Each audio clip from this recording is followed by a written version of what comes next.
এটা কি গাছের পাতা তোমরা কি জানো? এটা পটল গাছের পাতা, অনেকে এটা পলতা পাতাও বলে। তো এটা কীভাবে রান্না করব তোমাদের সাথে শেয়ার করব, আর তোমরাও কে কীভাবে খাও অবশ্যই কিন্তু কমেন্টসে জানিও। তো এখানে ডুমো ডুমো করে আলু কেটে নিলাম ছোটো ছোটো করে, আর লম্বা লম্বা করে এই ডাঁটাগুলোকে কেটে নিয়েছি, ভালো করে ধুয়ে নিলাম। এবার এখানে কালো জিরে আর একটু শুকনো লঙ্কা ফোড়ন দিয়ে সবজিগুলোকে দিয়ে লবণ হলুদ দিয়ে ভালো করে নাড়িয়ে চাড়িয়ে নিয়ে একটা চিড়ে দিলাম লঙ্কা দিয়ে ভালো করে ঢেকে রাখলাম। এবার এটা সিদ্ধ হতে হতে এখানে আমি 1 চামচ মতো পোস্ত আর 1 চামচ কালো সর্ষে আর একটু লবণ দিয়ে এটাকে আমি বেটে নেব। সর্ষে বাটলে কিন্তু একটু লবণ দিয়ে বাটতে হয়, ছোটোবেলা থেকেই মাকে দেখে আসছি, আমিও এটা করি। তো এখানে আমি এটাকে বেটে নিয়েছি। এবার ঢাকনা তুলে দিয়ে একটু ভালো করে একটু নাড়িয়ে চাড়িয়ে নিয়ে এর মধ্যে আমি বেটে রাখা উপকরণগুলোকে দিয়ে দেব, দিয়ে একটু জল দিয়ে এটা কিছুক্ষণের জন্য ফুটতে দেব।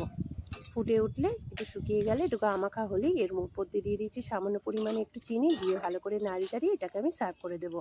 তো কেমন লাগলো বন্ধুরা অবশ্যই কিন্তু জানিও, আর যদি ভালো লাগে অবশ্যই শেয়ার করে দিও বন্ধুদের মধ্যে। আর তোমরা কে কীভাবে করো অবশ্যই